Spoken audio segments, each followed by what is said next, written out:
Hello and welcome back. I think this is the 17th episode. Yeah, but the second on camera. So thank you, Sandra, for being here and on camera. You're welcome.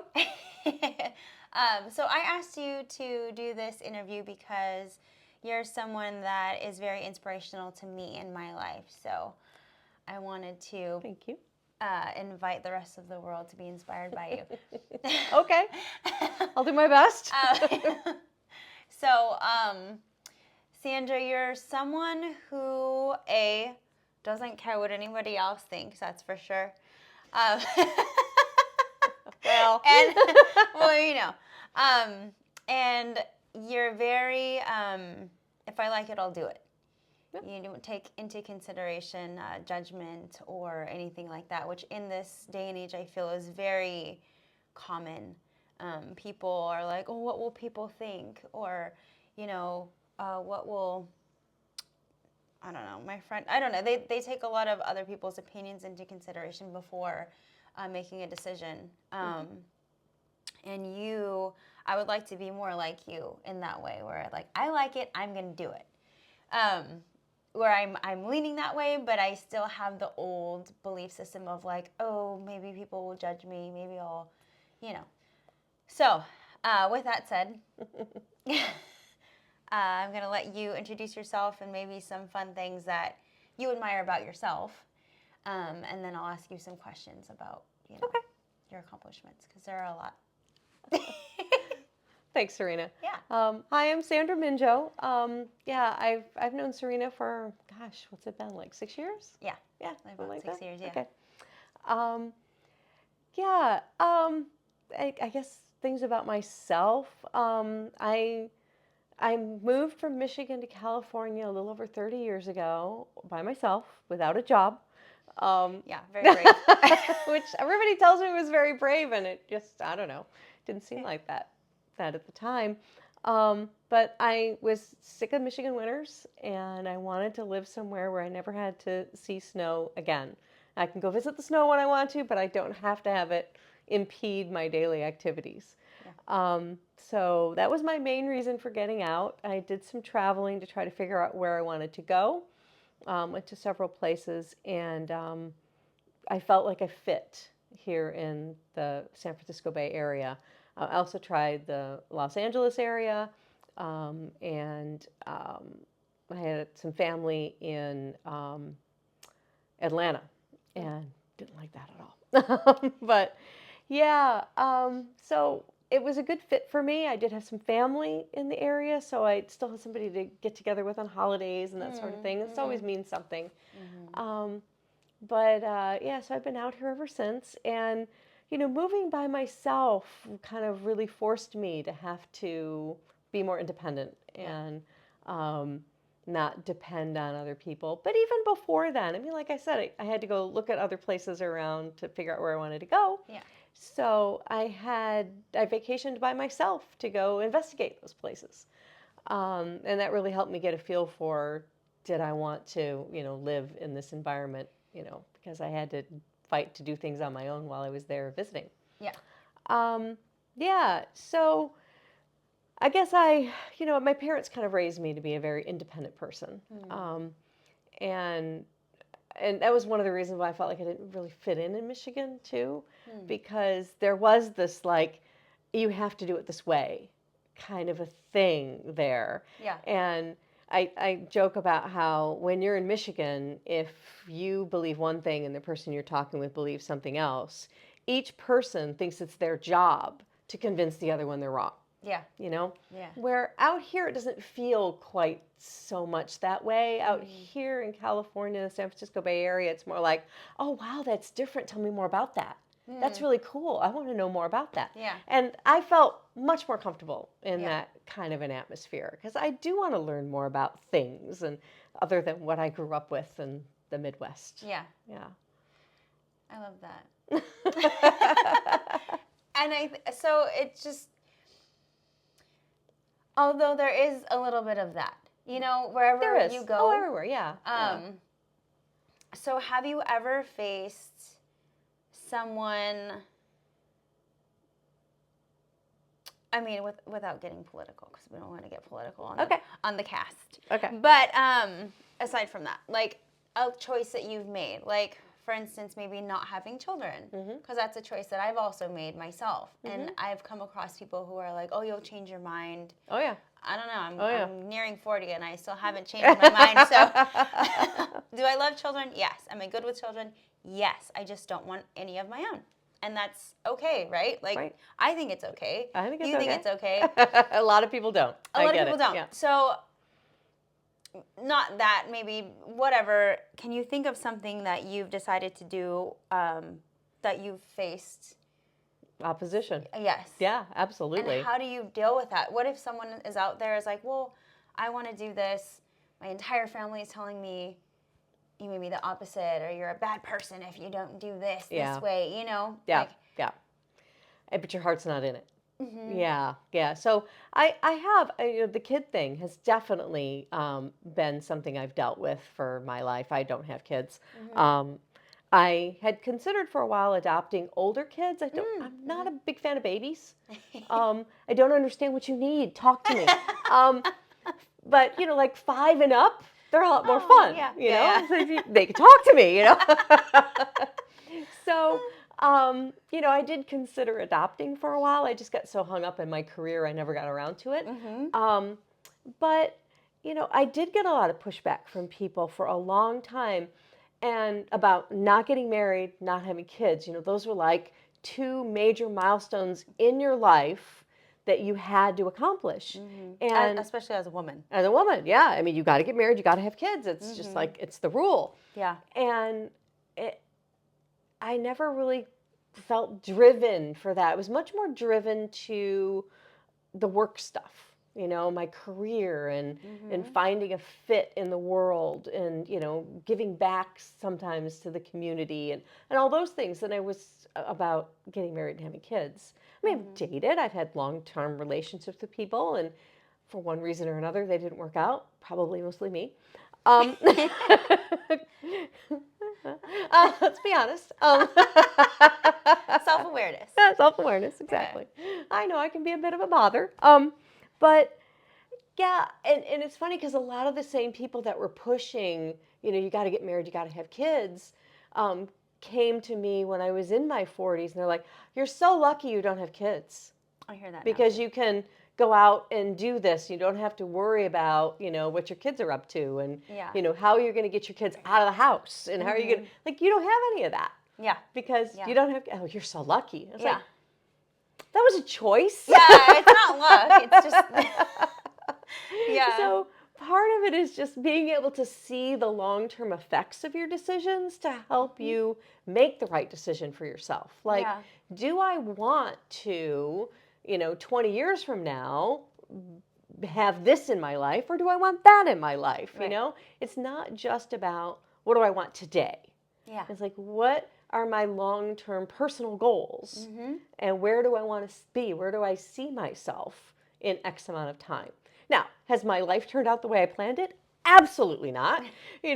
Things change all the time, but I think each decision I've made along the way has set me up for the next decision and the next decision and, led me along a path. And if I had made a completely different decision, 30 years ago, I'd be in a completely different place now. And right. Yeah. Would I be happy? I don't know. Pretty happy now. Yeah. So I'm glad I made the decisions I did. Yeah. But I think you got to get comfortable with yourself and be okay with trying something that feels risky. Have yourself a safety net, but like I moved out here by myself. I saved money for a couple of years to be able to make the move because I didn't have a job when I got here. I was going to have to job search when I got here. I had an apartment. I drove my car out, so I had a car payment, but I didn't have a job. And so I had to save to be able to make that move happen. And I knew that my parents were a safety net for me as well. They've been my safety net my whole life. So if anything major were to come up, I always had my parents to lean on. So that's comforting. A lot of people don't have that. Yeah. And so I was lucky to have that. I had my parents. but you got to take some risks to do what's right for you. And you got to be able to say, ugh, it sounded good, kind of wasn't the right thing. Yeah. And, change your course. Yeah. Yes. So you said two major things that are really sticking out in my mind. And the first one is you have to be comfortable with yourself. That, and before I forget this, I'm going to say the second one, but I want to go back to the first one. So the second one, shoot, I forgot what it was. Oh. Well, let's do the first one first. Maybe I'll think of it. Oh, the detachment thing, where you're not so attached to an outcome. Oh, yeah. So that's really important too. Yeah. Okay, so the first one. If you're not comfortable with who you are, or if you're still figuring it out, or if you're not like sure of yourself, you can definitely be knocked down by other people's opinions. You can be swayed one way or another. Like you're not standing strong in who you are. Yeah. Yeah. Were you always strong in who you were, or did that come with it's life? Definitely, gotten easier as I've gotten older.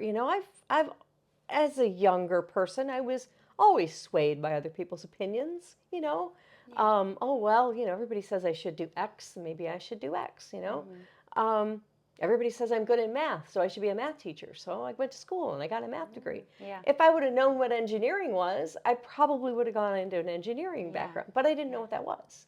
So, I just kind of followed the easy path because it was what was kind of a tread for me, it was an easier path to follow.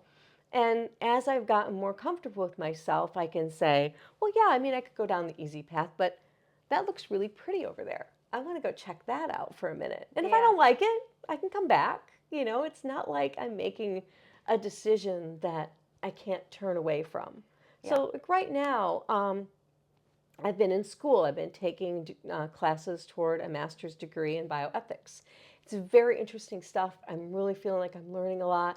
I'm in classes with a lot of doctors, and I never really felt like I could compete with doctors, and I'm doing well. I'm getting A's in my classes. It's like, woohoo, I'm smart. You are very smart. So, I've got that, but the end goal of that, even though it's a degree program, the end goal of that was really just personal. Just because I have an interest in that area. It costs a fair amount of money and it uses a lot of my time. And right now, I feel like that money and time could be spent on other things. And I am withdrawing from the program because even though I like it, it's not the right fit for me right now. Yeah. And being able to step back and say, I'm not a loser, I'm not a quitter, I'm not... Yeah. And that's something that I would have struggled with years ago. Oh. Like, I'm a quitter because I didn't finish this degree. I'm a quitter. Yeah. And that negative self-talk, right? Yeah. And I'm realizing this time I'm not feeling that way. I'm not feeling like a quitter. I'm feeling like, all right, it was a very interesting side gig for a little while. Maybe I'll go back if things change in my life and I feel like that's the right thing to do again. But right now, it's not the thing I should be spending my time and money on. I only have so much time and money in my life, and this is more for personal growth. I want to be able to do more for the world. And so I can't spend my money and time on me right now. I need to spend it externally on others. Aw. See, this is why we have you on the cast. So let's go back to that detachment, because that is not, I don't know if that's a skill. Would you consider it a skill? To not being not being so attached and fixated on one outcome, or the ability to change your mind. Yeah. So years ago, I remember when I joined Facebook, okay? And you have like all this stuff on your personal profile that you're supposed to fill out and, describe yourself, blah, blah, blah. And then there was something about like a motto or that you live by. And for me, the thing that popped in my head was a plan is what you do unless something else comes along. Oh. So for me, I am a planner. I plan everything. Yeah. I plan. We were talking in the car on the way here. I'm planning my wardrobe for my vacation that I'm taking the week after next. You know, so I'm mentally already starting to plan my wardrobe for that. So I plan. I'd love to plan, but things happen, and I want to be flexible enough to enjoy something that gets thrown into my lap along the way. So years ago, I went on a vacation with some family, and we were going to go. We were staying in Moab, and we were going to spend a day in Canyonland National Park. And we were out to dinner, and the waiter was telling us about this Monument Valley area where you could take the Jeep. I drive a Jeep. Take the Jeep off road on these trails, and it's out in the middle of nowhere, and it's really pretty. And we scrapped the whole idea of going to Canyonland, and we spent the day out there. It was the best time. We had a ball. Now, I can still go to Canyonland. I call it Candyland. I can still go to Canyonland later. It's not like it's not going to be there. Yeah. But for us, for that group, for that time, we scrapped the plan and we did something completely different. And that is how I try to roll with life, you know? You have a plan, that's what you follow, unless something else comes up. And if something else comes up, you have to be able to shift gears and say, should I go with this new thing that came up, or should I stick with the plan? And you know, sometimes you stick with the plan. Sometimes you're like, yeah, it sounds okay, but I think I'd rather do what I was going to do anyway. Yeah. And sometimes you go, wow, yeah, I want to go do that. You know? So I think that for me, I can't function without a plan. I need to know why I'm getting up in the morning, what time I need to get up, what I need to bring. You know, I'm a planner. I need all those things. Yes. But I have to make sure that I'm open to other stuff. We joked, I was in Yellowstone a couple summers ago, and I had plans for every day. Yeah. Not a single day did we do everything that I was supposed to do on the plan. Yeah. We switched days around. We switched stuff around within the days. We still hit the major points of everything we wanted to do, but it got all messed up. Well, there was a road closure, and there was, there's just stuff that happened that you have no control over. And you can't fight that. Yeah. You have to roll with it. You don't have that control, you know? Yeah. You're going to make yourself crazy if you're like, I got to be here at 3 o'clock and the road is blocked. What am I going to do? Yep. Do something else. Yeah. See, I would love to, so I'm working on it. Because I still have an emotional reaction to something, like say there was a road closure.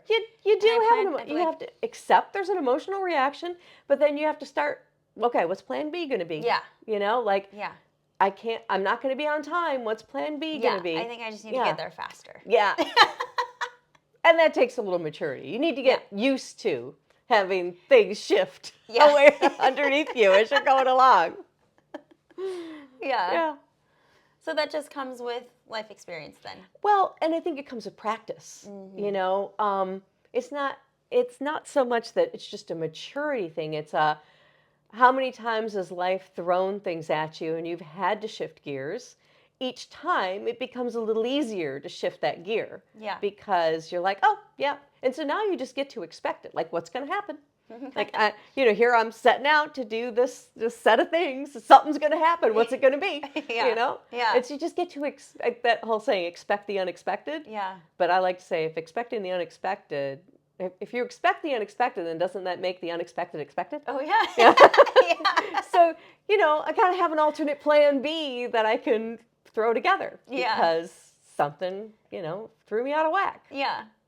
Okay. Yeah. I got all these other days of stuff I could look at and reference. And... See, everyone, we need to be way more like Sandra. This is excellent mentality because, like, even little things like we were on our way to a restaurant and there was traffic and it looked like it was going to be pretty bad, but it turned out not to be at all. Right. But I was like, oh no. And you're like, oh, this is exciting. Something must have happened. And I'm just like, wow, yeah. I need to think like that. And oh no. Yeah. Now what are we going to do, So I love that. That's perfect.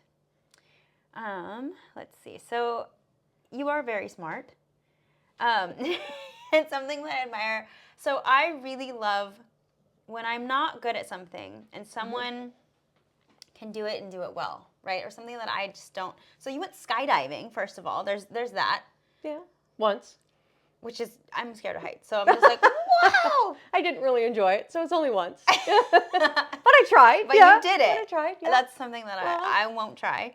And then you were saying you went to go get your master's. Mm-hmm. But this is just for fun. Yeah. Just for fun. I'm just going to go get my master's because. Well, I already have a master's in stats, and that I use for my job. This was just because I found it interesting. Yeah. Yeah. Yeah. Which is so cool. So Kaida's on set today. So if those of you who don't know who Kaida is, she's my dog, and she's going to throw a tantrum in a second because she's not the center of attention. So, back to you being super smart. Okay. Thank you. Yes. There was a point I had to this before Kaida distracted me. Is that something that you've always admired in yourself? Is that one of your favorite things about yourself, or is that just me?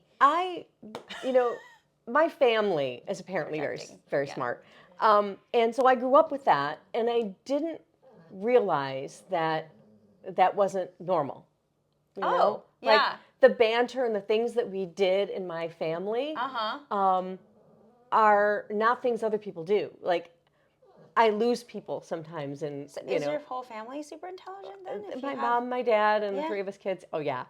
And so I went to school, and one of my favorite kindergarten stories. We're sitting around in a circle, and we have to, we're supposed to memorize our address and our phone number. Yeah. And we had to, each go around and we had to tell our address and phone number, and then we go to the next person.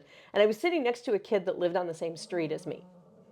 And so I did my address and phone number, and we get to him, and he can't remember the street he lives on. And I was next to him. It was, seconds ago that I named the street that we lived on. And I think that was like the first inkling of, that maybe other people just aren't at this level. Yeah. But I don't know. I see connections other people miss a lot.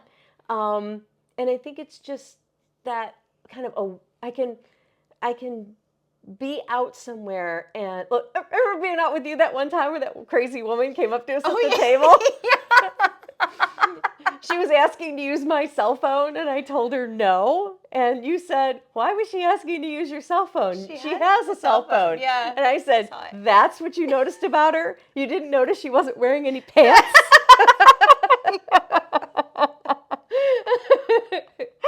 No, I didn't. You did. And you turned around, you were like, she's not wearing what? She's not. She's wearing underpants, and that's it.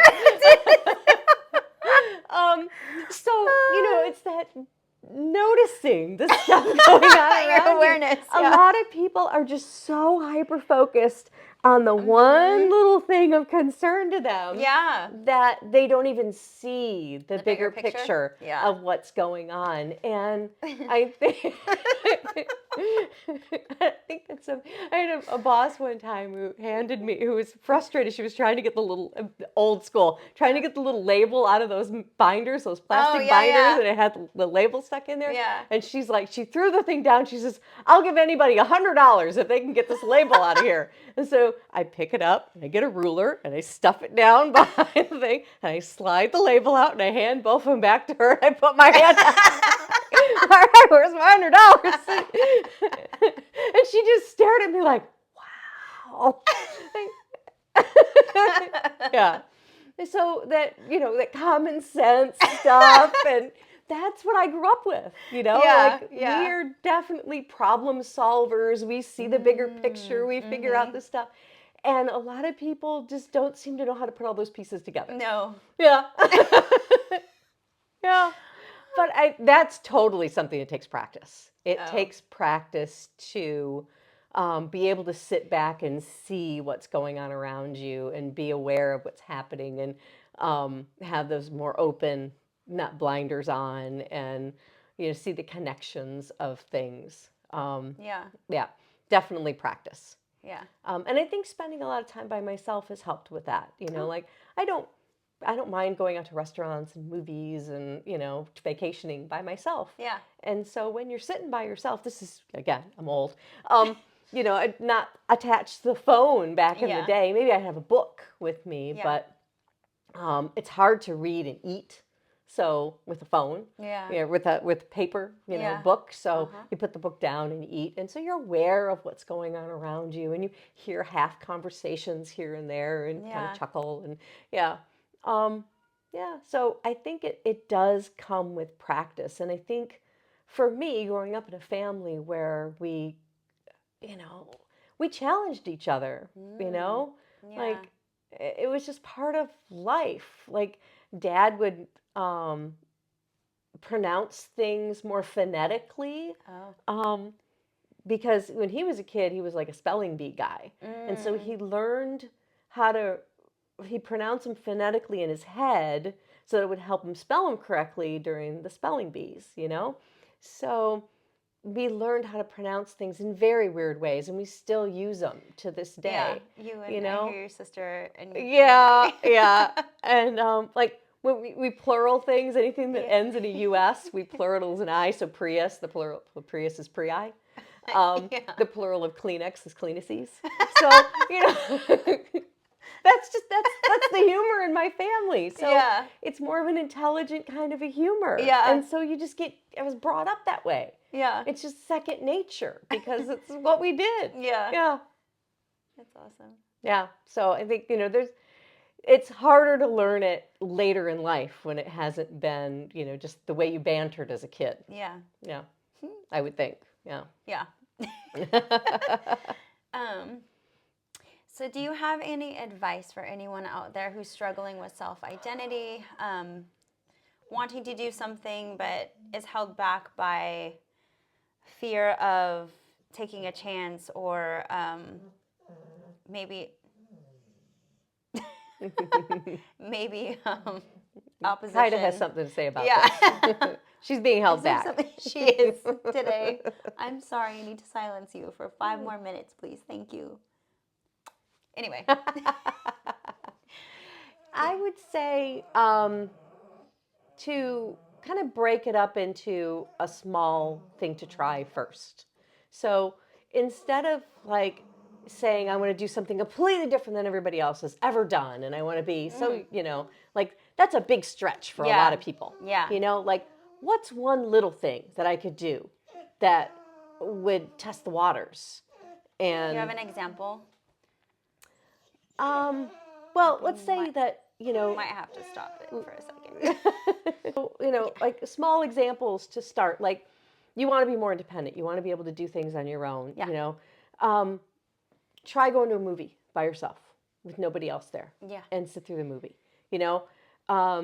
My first vacation that I took by myself was really awkward. We did a lot of family vacations growing up, and so one thing that I remember about family vacations was mom and dad would drink coffee in the car.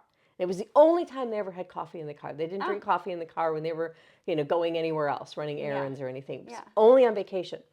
So I pulled into a McDonald's and I got a small cup of coffee and I put it in the car, and then it made the car smell like coffee, and then it felt like vacation. Yeah. So it was a little step, but it helped me make the bigger step. So finding, like if you're like, I want to get this degree in something and everybody thinks I'm nuts for doing it, take one class. Forget, trying to get into the program and do all of that. Yeah. Almost every school out there will let you take a class without having to be in the degree program. Take a class. Find out if it's really what you want to do. Yeah. Before you commit to doing the larger thing. Just little stuff like that. Do I want to live in this part of the country? Go vacation in that part of the country by yourself, where you're forced to do things and do it long enough and maybe get a place where you need to go to the grocery store and you need to go to immerse yourself there, so that you can get the feel, is this a comfortable place for me? Am I going to be able to do this? You don't have to make a huge leap of faith and take a giant step. Take a baby step and give yourself a way to back out You know? Mm-hmm. So if it isn't what you want it to be, you haven't gone very far down that path. Yeah. You know, you can just say, oh, nope, that's not it. Yeah. It's like, you know, you go out on a first date. You don't expect to marry the guy on your first date. You're giving it a first step. If the first date goes well, you can have a second date. If the first date doesn't go well, you're out. Yeah. You know, you don't have to have the, you don't have to get to the long-term goal. You don't have to commit to it right away. So I think that, in terms of words of advice, you know, find a way to take a small piece of it and see if it's right. And if that's right, take another small piece. And eventually you'll feel comfortable enough because you've gotten a little bit further down that path that you can say, do I really want to go down to the end of this path? Or was this enough and I'm going to come back and reevaluate? Yeah, that's great advice. I'm definitely going to take that advice with me. Because I'm someone that I was like, okay, I'm going to do this thing. And then I go do the thing. And then I'm like, oh, man. That was not the thing I thought it was going to be. Yeah. So that's great advice. I hope those of you at home that are listening or watching take that into consideration. The same thing with like helpful volunteering, you know, like I've tried different things to give back to the community, and some things were not a good fit. Some things are, you know, so you test them out. You try the waters. You see if it's going to work for you. If not, you say, well, it was nice. I'm glad I was able to help out for that little duration, but I'm done. You know? Yeah. I'm going to go do something else. You don't have to commit your life to some cause that, you know, was no longer applicable to you. Yeah. Yeah. That's perfect. Yeah. Awesome, Sandra. Well, do you have anything else that you want to share before we sign off? I don't think so, but I appreciate you inviting me to do this. This is kind of fun. Yes. So thank you for you're welcome. Sharing your knowledge. So every time we sign off to the Base Urbano podcast, I say to my audience to always remember to be themselves, their true authentic selves. Yep. And then my little slogan is I say be who, and then my guest says be you. Yes, you did. All right, guys. And figure out who you is first, though. That's the thing. You got to figure out who you is. That's the most important thing. So. Trial and error. You'll get there. So always remember to be who? Be you. Bye. Yay.